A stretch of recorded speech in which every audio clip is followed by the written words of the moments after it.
আসসালামু আলাইকুম সম্মানিত সুধী, আমি মোহাম্মদ কামাল উদ্দিন। আজকে নন প্রফিট অর্গানাইজেশন নিয়ে কিছু কথা বলতে চাই। আমি আমার জীবনের একটা গল্প বলতে চাই। আমি যখন খুব ছোট ছিলাম, আমরা বড় একটা ফ্যামিলি ছিলাম, 7 ভাই বোনের একটা ফ্যামিলি ছিলাম।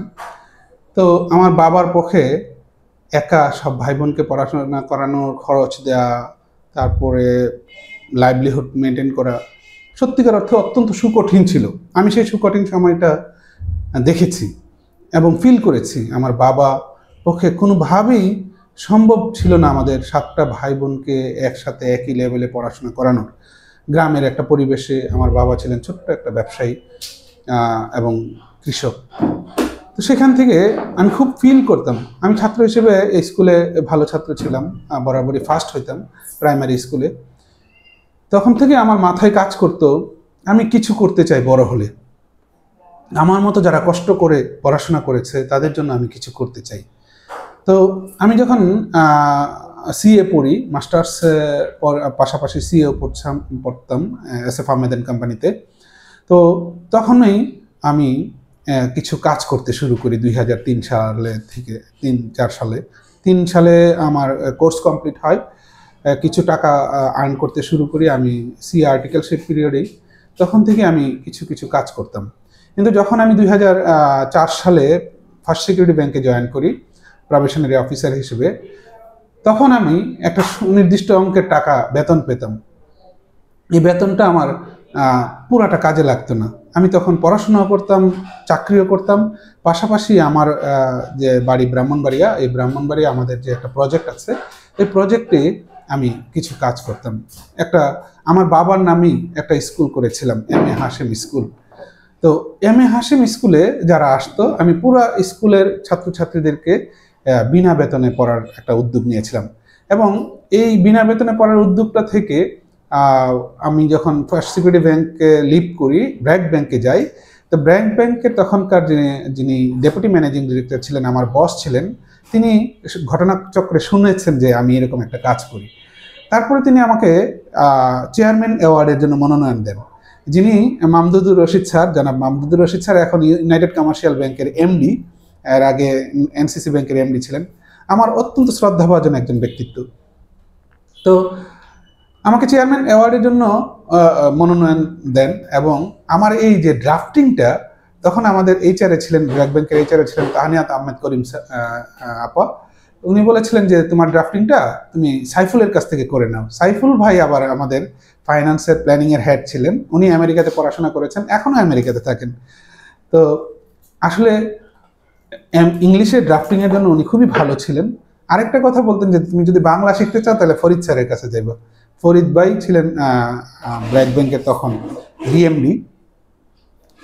তো এইরকমভাবে গুটি গুটি পায়ে আমার কিন্তু পথ চলা শুরু হয়। এবং এই যে নন প্রফিট যে বিষয়টা, তখন আমি বুঝতাম না ভালো করে।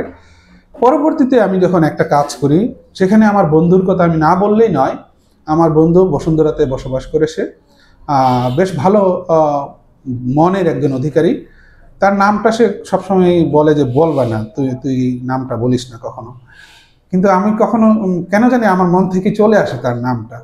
তারপরেও আমি এখন নাই বললাম, যেহেতু একটা ভিডিও করছি, এটা অনেকের কাছে হয়তো পৌঁছাবে। তাকে যখন আমি বললাম যে বন্ধু, এরকম আমি তো একটা কাজ করি, ছোটবেলা থেকে এই কাজটা করতেছি, কিন্তু আমার পক্ষে এখন আর সম্ভব হচ্ছে না। অনেক বাচ্চারা এখানে SSC লেভেলে চলে আসছে, HSC লেভেলে চলে আসছে, তো কি করি, আমি তো আর পারতেছি না। তো বললো যে আচ্ছা ঠিক আছে, আমি তোরে হেল্প করব। সেই আরও 10-12 বছর হয়ে গেছে, সে প্রত্যেক মাসে একটা বাচ্চাকে 1000 টাকা করে দেয় এবং 10 টাকা দিয়ে তাকে কিন্তু আমি প্রাইম ব্যাংকে ব্রাহ্মণবাড়িয়া ব্রাঞ্চে অ্যাকাউন্ট খুলে দিয়েছি। এটা এখনো চলছে। এরকমভাবে আমি 10 টাকা দিয়ে একটা বাচ্চার অ্যাকাউন্ট করে দিই, যে বাচ্চাটা 500 টাকা, $5 মাত্র, $5 কম, মানে 125 টাকা করে যদি ডলার হয়, $4। তো $4 দিয়ে কিন্তু এই বাচ্চাটার জীবনটা তৈরি হয়ে যাচ্ছে।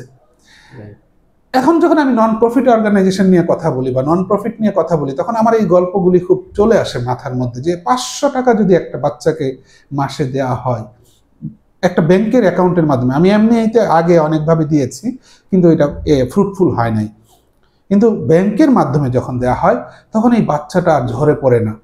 দেখা যায় বেশিরভাগই ঠেলাওয়ালা, রিক্সাওয়ালা, সবজিওয়ালা, সিকিউরিটি গার্ড, ড্রাইভার, এদের বাচ্চাদেরকে যখন আমরা একটু আদর মহব্বত করি, তাদের বাচ্চারা কিন্তু একটু বড় হলেই তারা ওই ইয়াতে দিয়ে দেয়, কাজের মধ্যে লাগিয়ে দেয়, কিন্তু তারা স্কিলটা অর্জন করতে পারে না। জীবনে পড়াশোনাটা যে কত ইম্পর্টেন্ট, পবিত্র কোরআনের প্রথম যে শব্দটা, ওই শব্দটাই কিন্তু ইকরা, পড়ো। যদি এই 114টা সূরা না দিয়ে 6,000-এর বেশি আয়াত না দিয়ে শুধু এই একটা শব্দ দিতেন তাহলেই যথেষ্ট ছিল। কারণ কি, পড়ার মাধ্যমে মানুষ উন্নত হয়। তো একটা বাচ্চা যদি পড়তে না পারে, একটা ইনস্টিটিউশনে না যেতে পারে, একটা একাডেমিতে না যেতে পারে, স্কুলে না যেতে পারে, তাহলে সে তার পড়াশোনাটার ভিত্তিতে তৈরি হয় না। তো আমরা ওই আমার বাবার নামে যে স্কুলটা করেছিলাম ব্রাহ্মণবাড়িয়াতে, আমি হাসেম স্কুল অ্যান্ড কলেজ, এখন অবশ্য এটা আমরা আরেকটু অ্যাডভান্স লেভেলে নিয়ে যাওয়ার চেষ্টা করছি, skill builders academy Brahmanbaria branch করছি। তো ওখানে আমি প্রতিনিয়তই এই যে 500 টাকা দিয়ে একটা বাচ্চাকে কিন্তু আস্তে আস্তে আস্তে আস্তে তৈরি করে নিচ্ছি। এই যে আপনার কি, আমরা যারা সফল, আমরা যারা একটু আর্নিং করতে পারছি, এখান থেকে 500 টাকা কিন্তু একটা বাচ্চাকে দেওয়া খুব একটা কঠিন কাজ না, খুব সহজ কাজ। কিন্তু আমি জানি না ওই বাচ্চাটার জীবনে কত অ্যাডভান্স লেভেলে চলে যাবে সে। এই জন্য নন প্রফিট অর্গানাইজেশন আমরা করতে চাচ্ছি। এই না যে আমরা নন প্রফিট অর্গানাইজেশনের মাধ্যমে নিজেরা খুব বেশি প্রফিটেবল হব, নিজেরা অনেক বেশি গাড়ি বাড়ি দৌড়াবো, না, ওইরকম না। উদ্দেশ্যটা একদম ক্লিয়ার। হ্যাঁ, এখান থেকে আমরাও নিতে পারবো, কারণ কি আমাদের মেধা যখন এখানে ঢালবো, আমাদের সময় যখন দিব, আমাদের শ্রম যখন দিব, তখন এখান থেকে কিন্তু আমরাও কিছু পাবো। কিছু পাবো কি, অনেক কিছু পাবো যেটা চিন্তাই করা যায় না। নন প্রফিট অর্গানাইজেশন, আজকে দেখেন ব্র্যাক একটা নন প্রফিট অর্গানাইজেশন, আজকে আশা একটা নন প্রফিট অর্গানাইজেশন, আজকে অনেক বড় বড় নন প্রফিট অর্গানাইজেশন সারা পৃথিবীতে ছড়ায় আছে। কিন্তু এই যে সারা পৃথিবীতে ছড়ায় আছে, কেন ছড়ায় আছে? আজকে দেখেন যুদ্ধ বিধ্বস্ত গাজাতে কি অবস্থাটা হচ্ছে, তো এদের তো ইনকামেরই কোনো সুযোগ নাই। তো এই বাচ্চাগুলি কি ধ্বংস হয়ে যাবে? অবশ্যই না। আজকে আমাদের চারপাশে, আমাদের আত্মীয় স্বজন, আপনারা যেখানেই থাকেন বা যেখান থেকে উঠে আসছেন, সেখানে একটু জানতো, দেখুন তো ওইখানে আশেপাশে মানুষ কত অসহায় অবস্থায় আছে, বা কত মানুষ, কত বাচ্চা কাচ্চা পড়াশোনা ছাড়া বড় হয়ে উঠছে, বা কত বাচ্চা কাচ্চা তার স্কিলটা, আমার স্কুলে আমি দেখেছি, আমার বাবার নামে যে স্কুল আছে, আমি হাসেম স্কুল অ্যান্ড কলেজ বারবার চলে আসতেছে, কলেজ এখনো হয়নি, স্কুল আছে, কিন্তু আমাদের চিন্তা ভাবনায় সবসময় কলেজ থাকাতে এই স্কুল অ্যান্ড কলেজ চলে আসে। তো ওইখানে আমরা এই স্কিল বিল্ডার্স একাডেমি একটা ইউনিট করেছি। স্কিল বিল্ডার্স একাডেমি ইউনিটটা কেন করেছি? কারণ সবার হাই এডুকেশন প্রয়োজন হয় না, সবাই হাইলি এডুকেশন নিতেও পারে না, কিন্তু সে যদি একটা কম্পিউটার চালাইতে পারে, সে যদি একটা ইন্টারনেট চালাইতে পারে, সে যদি একটা MS অফিস শিখতে পারে, সে যদি MS এক্সেল শিখতে পারে, সে যদি আর্টিফিশিয়াল ইন্টেলিজেন্সের ব্যবহার জানতে পারে। আজকে দেখুন আর্টিফিশিয়াল ইন্টেলিজেন্স মানুষের কত কাজ করে দিচ্ছে। আর্টিফিশিয়াল ইন্টেলিজেন্স 85 লক্ষ কাজ মানুষকে বেকার করে দিবে, প্রতি বছর 85 লক্ষ মানুষকে বেকার করে দিবে। এখন আপনি বলতে পারেন যে আর্টিফিশিয়াল ইন্টেলিজেন্স তাহলে তো মানুষকে, এটা সমাজের জন্য, রাষ্ট্রের জন্য, দেশের জন্য, পৃথিবীর জন্য হুমকি না। আরেকটা ব্লেসিংসও আছে, আর্টিফিশিয়াল ইন্টেলিজেন্স 97 লাখ কাজ তৈরি করবে। তার মানে আপনি নিজেকে যদি আর্টিফিশিয়াল ইন্টেলিজেন্সের যুগে এসে ব্যাকডেটেড করে রাখেন, তাহলে কিন্তু আপনার দ্বারা সফলতা অর্জন হবে না। আজকে আমরা মতিঝিলে যারা চাকরি করতাম, আমার চাকরি জীবনের প্রথম দিকে ফার্স্ট সিকিউরিটি ব্যাংকে যখন ছিলাম আমি, তখন মতিঝিলে দেখতাম যে টাইপিস্ট যারা ছিলেন, টাইপরাইটার যারা ছিলেন, তারা টাইপরাইটার পুরা মতিঝিল এলাকা সব রাস্তায় তারা LCর ফর্ম পূরণ করতেন। এখন কি আছে? অবশ্যই নাই।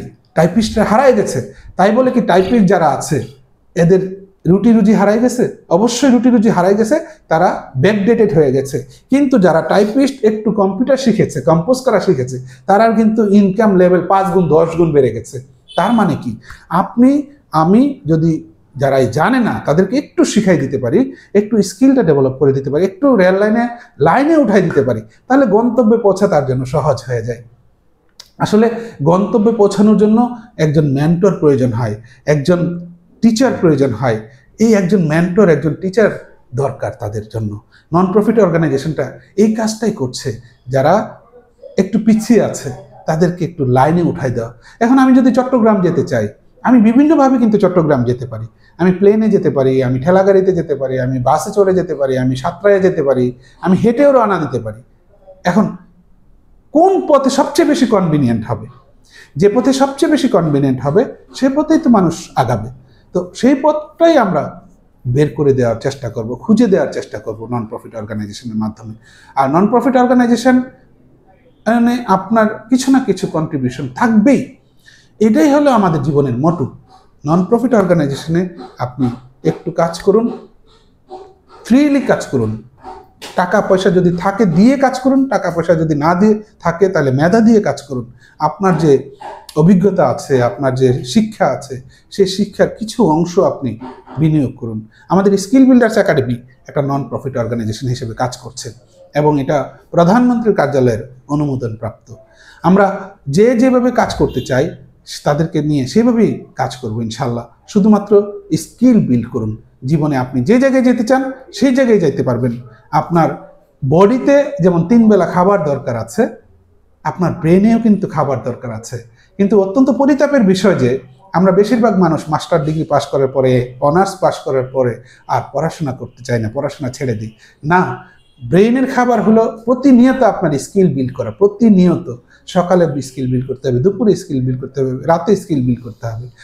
বডির যেমন 3 বেলা 5 বেলা খাবার দরকার হয়, সারাদিনই কিছু না কিছু খাবার দরকার হয়, পানি দরকার হয়।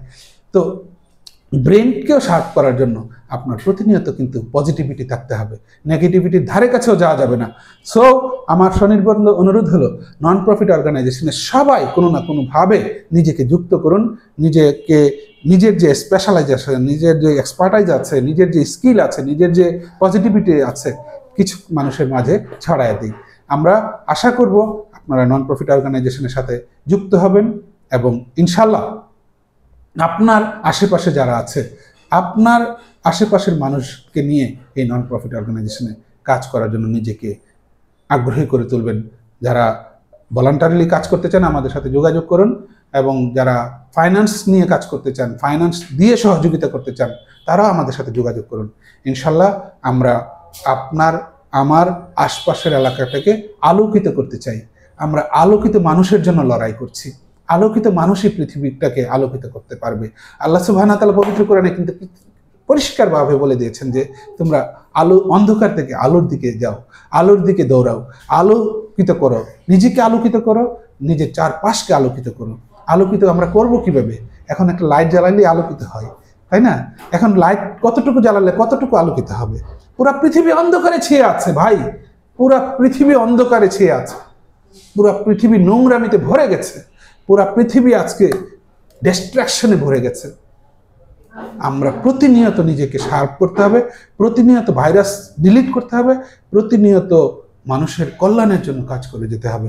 আমরা সবাই মিলে একটা আলোকিত সমাজ ব্যবস্থা গড়ে তুলি, সবাই মিলে একটা আলোকিত পরিবার গড়ে তুলি, এবং এই কাজগুলি করার আগে সবচেয়ে আগে যে কাজটা করতে হবে সেটা হলো নিজেকে আলোকিত করতে হবে। নিজেকে আলোকিত করতে পারলেই আমি আমার চারপাশকে আলোকিত করতে পারবো। ইনশাল্লাহ আমাদের সাথে যুক্ত থাকুন। ইনশাল্লাহ আপনি আমি সবাই মিলে সফলতার শীর্ষ জায়গায় পৌঁছাতে চাই। ধন্যবাদ। ভালো থাকুন, সুস্থ থাকুন, সুস্থ সুন্দর উন্নত মঙ্গলময় জীবনের প্রত্যাশা করছি, দোয়া করছি। আমিন। আসসালামু আলাইকুম ওয়া রাহমাতুল্লাহ।